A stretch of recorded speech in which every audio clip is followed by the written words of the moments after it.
Hi and welcome. Thank you for tuning in to Floor Partners. My name is Kristen. I'm an interior designer in the state of Texas, and I'm here to show you a product, tile, and how to tell the difference and know the features and benefits of ceramic tile versus porcelain tile. Today I want to start by showing you a real stone, a slate. Slate is often imitated. This look here, particular one, has an iridescent sheen on it. You can get it with or without that, depending upon where it's pulled out of the ground. It's a natural stone. It's got a rough hewn on the back from where it's been cut out, and you can kind of tell. And on the front, you can see that it's got a lot of clefting, a lot of undulating spaces, very rough on your feet, and you're going to have more maintenance with this one. You might be able to get a really nice deal on it. The cheaper the stone, the lesser quality, the higher the price, the better quality. But you are going to have some more maintenance on this versus a man-made tile product. If you want to go the next step up from ceramic, you're going to start at ceramic and go up to porcelain. First, I want to show you some porcelain. This is made to look like a slate. This particular one is green. It is not a through body porcelain, meaning I can see the white on the side of the tile here from the porcelain backing, and it's really the whole thing is porcelain. But a through body tile would be used more commercially than residentially. It's just kind of overkill residential unless you just really love the piece. And if you broke or cracked it in any kind of way, which would be it's harder to do because it's a harder product.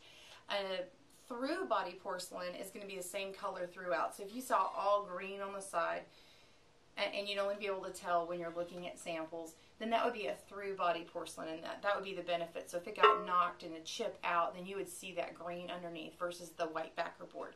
Right here I'm going to show you the white backer board. Kind of a white cream. You usually see a grid. Sometimes it's stamped. It says porcelain, or it'll say it in Italian or English, either one, or other languages. And this particular one is stamp made in the USA, but they're made all over the world. And this one is from Marazzi Tile and Stone.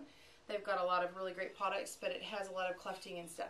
Porcelain is a non-vitreous product, and that means that it doesn't accept water into it. Say in a toilet, you're not going to see the toilet darken as it goes.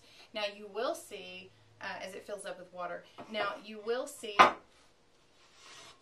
in clay body products, like see this is got a red back to it, means it's clay. Going with my potty theory to tell you what absorbs or not, if you're looking at a pot that you filled up in your garden or in your house or whatever, and it's clay, you'll start to notice that it gets to be a darker color. That means it's accepting water. The more water it accepts, it's obviously going to be able to stain easier. It means that you cannot put it outside because it can crack when it becomes icy outside. Therefore, it's not a great product for a back patio or things get extreme conditions.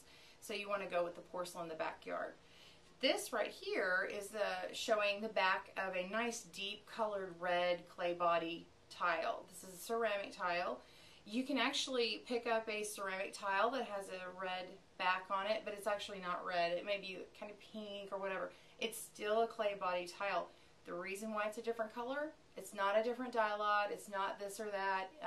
Yes, there are different dye lots, but what it is just that's the color of the clay at the time they pulled the clay out of the ground. So this one manufacturer may get clay from different places, but it's going to, it may be grayer than the next one. This particular one is made, this one's also by Marazzi. That stone I did earlier was from Dow Tile. This is called Imperial Slate, and it's got a really nice look to it like slate. It's got a lot of color in it, blacks, golds, some green. But like I said, if it gets on the patio and it starts absorbing water, the conditions are freezing, it can crack and break. Also, if you were to drop a plate on a tile that is porcelain versus ceramic, you would break the plate on a porcelain before you would ever break the tile. So if you drop a plate on, say, or like a nice heavy can or something like that, you would probably break your tile on a ceramic tile.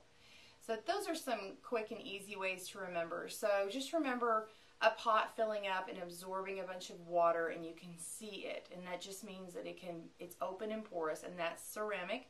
Ceramic is made with clay, and a pot is made with clay. And porcelain is like your porcelain potty and is not accepting water into it. Therefore, it's much stronger, harder piece and is not going to break as easy. Thanks for tuning in to Floor Partners. I'm Kristen, and have a great day.